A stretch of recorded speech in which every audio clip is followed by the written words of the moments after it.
Hey everyone, welcome to my garage, and for those of you that have been here before, welcome back. I wanted to take a quick minute to do just a quick and dirty description of how the electrical system is set up on my Pacific Coast to run from the battery over to the fuse block, which can be used to power all of your extra accessories that you want to come over when you turn the key on the motorcycle. Things like the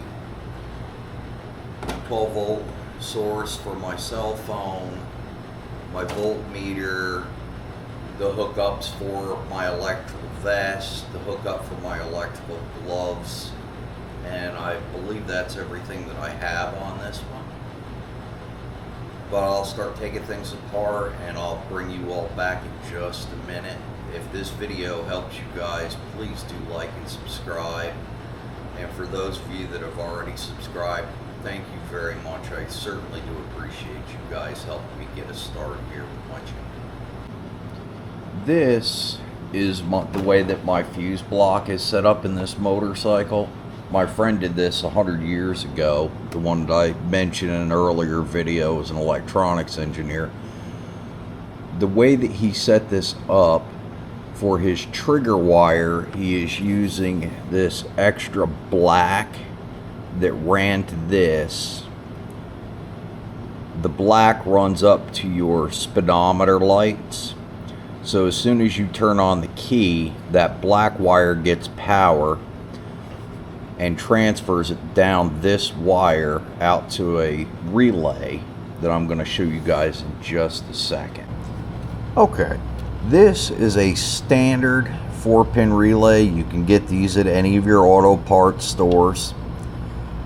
And because it's a little old and beat up, I have a new relay that I'm going to show you to get your numbering off of and explain where you go. Number 30 is your power off of your battery. You would just run a terminal and a wire across to this and plug it into this relay. Number 87 is your output wire. You would go from this relay out to your fuse block, to the main powered hub for the fuse block. 86 is your trigger wire. In this case, it's the black wire leading up to the speedometer light. So as soon as you turn the key on, that light, the light comes on and it triggers this relay to pass power out to the fuse block. 85 is your ground wire. You would just run an extra length of wire off of that pin out to your frame on your motorcycle somewhere that would be a suitable ground and bolt it down. I'm going to go ahead and pause you guys a minute, and I will show you the fuse block and what I have running off of it. Be right back. Okay guys, here's my fuse block. This is the power that we were talking about, comes in from the relay. You do want to use pretty heavy gauge wire here because you are going to be pulling quite a few amps, especially if you're using things like heated gloves, heated vest, and things of that nature. Right here is the fuse for my 1.5 amp that runs up to my 12 volt charger cigarette lighter port.